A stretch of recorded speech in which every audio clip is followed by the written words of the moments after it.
Good morning. I'm Tyler Martin, and here's the latest from Spectrum Autism Research.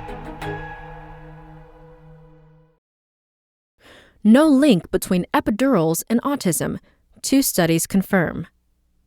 By Laura Dottaro. The epidural anesthesia commonly given to pregnant people during labor is not linked to autism in children, according to 2 studies published today in the Journal of the American Medical Association.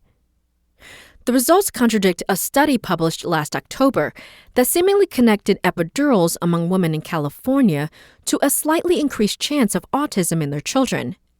That study drew widespread criticism and concern from researchers and professional medical societies for its failure to account for confounding factors, such as a family history of psychiatric conditions. In April, a follow-up study in Manitoba, Canada, that controlled for some additional factors found no such association. There really is no solid evidence from any of the studies, actually, that epidural labor analgesia causes autism, says Cynthia Wong, professor of anesthesia at the University of Iowa in Iowa City, who co-wrote a commentary accompanying the new studies. I don't think either clinicians or parents at this point in time need to take that consideration into account. The 2 new studies probe the connection further using different populations and statistical methods. In one, researchers examined the health records of 388,254 children born in British Columbia, Canada from 2000 to 2014. Because British Columbia has a central autism assessment network, the majority of children in the study went through the same screening and diagnostic process, which is not true for participants in the earlier studies. About 1.5% of the Canadian children exposed to an epidural went on to be diagnosed with autism, compared with 1.3% of unexposed children, suggesting a small association.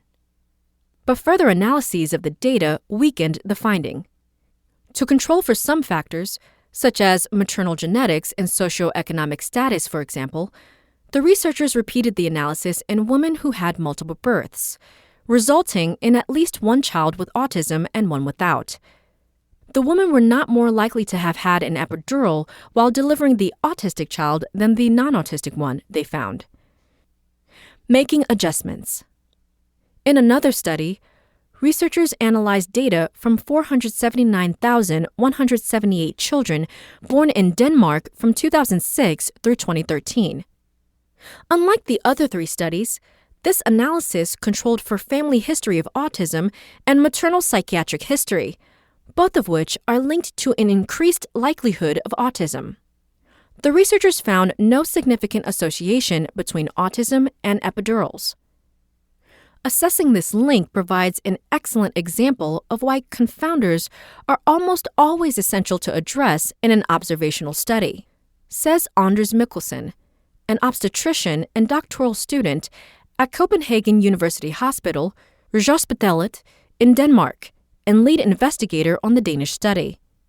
Personally, I would not have reservations about recommending a labor epidural to patients or family members seeking advice on labor pain management.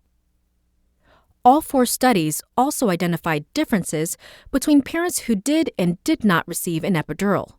For example, people who received an epidural tended to be younger and were more likely to have preeclampsia than those who didn't, both factors linked to autism. And women who received an epidural were more likely to have a psychiatric condition, and their children were more likely to have a parent with autism. The differences suggest that none of the studies fully eliminated confounding factors, Wong wrote in the commentary. This is very complicated observational research to do, says Julian Hanley, assistant professor of obstetrics and gynecology at the University of British Columbia and lead investigator on the new Canadian study. Having multiple people do it, and do it slightly differently, and do it in different populations, and do it with different data is valuable in the long run for getting us to the right answer to this question. Together, the studies are reassuring that epidurals are not associated with autism, Hanley says. Still, she says, researchers should attempt to work out which confounding factors lead to both use of epidural anesthesia and increased rates of autism diagnoses. We owe it to women to try to sort this out, Hanley says.